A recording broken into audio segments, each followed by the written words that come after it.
Hello again. Here we are with Chapter 4, the tissue level of organization. Alright, so here we're going to be learning about most of the tissues. We're going to focus the majority of the time on the epithelial and connective tissues. Like I said, there are separate chapters for muscles and nerves. So epithelial and connective for the most part. Alright, so here's a quick example of what we can expect to see. So the first picture, picture A, is going to be epithelial, then connective, muscular, and nervous. This just gives you a little bit of an idea of the differences between them. Now there are a lot more, but this is a quick glance. So here we see the epithelial tissue. Again, this is going to be what is going to cover exposed surfaces, such as the surface of the skin or the lining of an internal organ.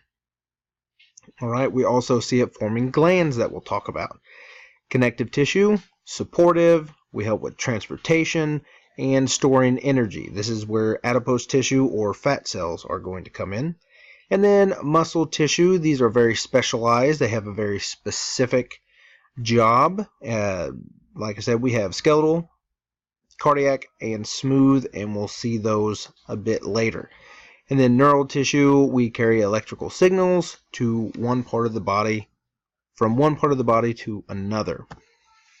Alright, real quick, cell junctions. We're not going to focus a ton on these, but I'm going to point out a couple that I do want you to know. So cell junctions are simply places on the cells where they are held together. Now, as we go through these, you may see a slide such as this, that intercellular junction is a link. You have to have your PowerPoint in slideshow mode or in the presentation mode. Click on it and it should take you into a animated link on the internet, and it kind of gives you a better idea of, in a nice little way, to work out what these different scenarios are. Alright, so tight junctions is the first junction we're going to come to, and this is one I do want you to know. So let me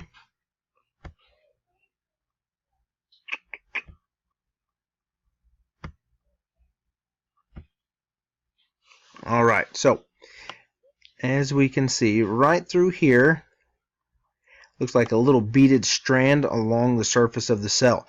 So this red line is actually depicting the inside of the cell, and over here is going to be another inside of a cell. So in between is going to be the space between these cells.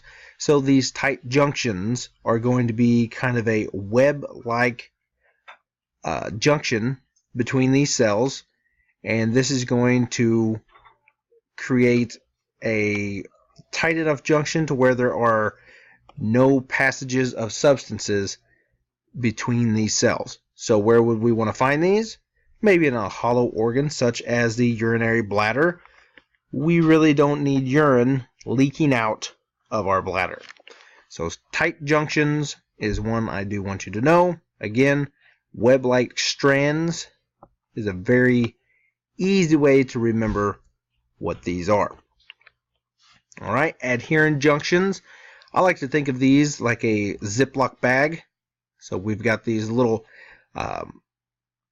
glycoproteins in between each cell, and they are connected to these microfilaments, the plaque within each cell, and it creates these interlocking glycoproteins that are going to help keep the cells together.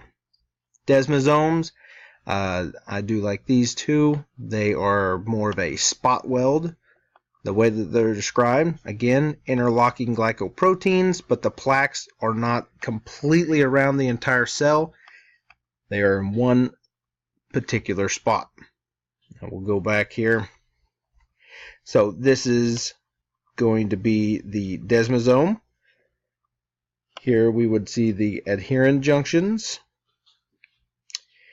And next we'll see hemidesmosomes. These you will find at the basement membrane, because they are only one side is going to house a plaque, the inside of the cell, and it will connect it to the basement membrane so it can be anchored. Other than that, our last one is a gap junction. I do want you to know gap junction. They form these small little fluid-filled tunnels known as connexons. And these connexons are going to allow passage of small molecules. So we'll see them also where nerve and muscle impulses will be allowed back and forth. So gap junctions. Alright, so getting into the epithelial tissue and the difference between it and connective tissue. So here we have cells are going to be arranged in sheets. So think of the skin.